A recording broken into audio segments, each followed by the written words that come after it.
No,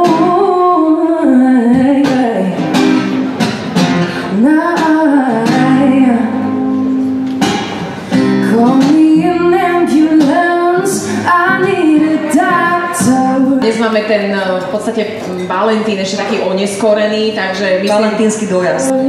Don't have a backup plan, I need a way out. Raz ma popýtal jeden aj o ruku, som mala vtedy 22 rokov a v podstate som povedala, prepáč, ale ja si ťa nemôžem zobrať, ja nemám čas. Ja toho vo svojom živote ešte strašne veľa musím zažiť. Ja som nevedela, človeče, že koľko času na tie zážitky ja budem mať v podstate. Čiže mám 40 a furt som vydatá, ne? Tak ale medzi také čudné treba potrestať.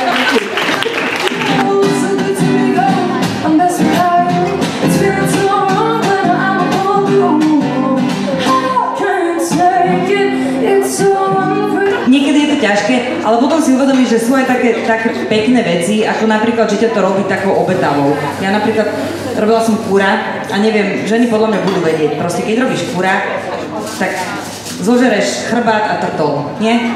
Lebo stehná sú pre decka a prsia sú pre muža, nie?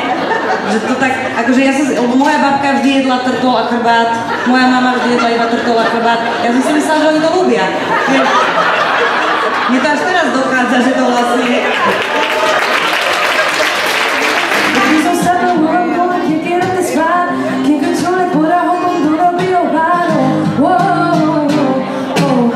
Zo dňa na deň sa viac začneš pozorovať, aspoň teda mne sa to stalo, že napríklad, že maluješ si oko, tak si chytíš toto a ono sa to nevráti už.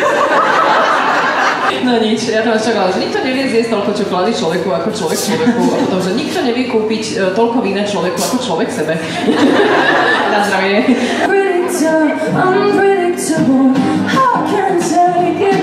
Ja vystupujem normálne aj v slovenčine, aj v angličtine a niekedy dávam video na Facebook a Slováci mi tam píšu také krásne vety, napríklad nech ide do s angličtinou a ja v tom nevidím problém, že musím ísť to lenže chalan tam písal s angličtinou.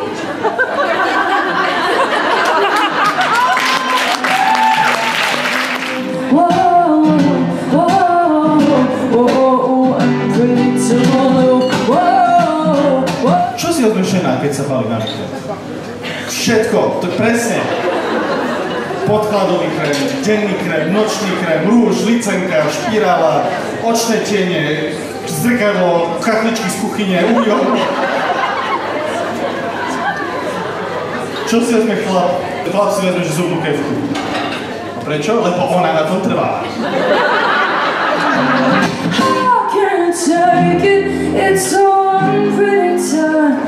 I'm pretty tomorrow.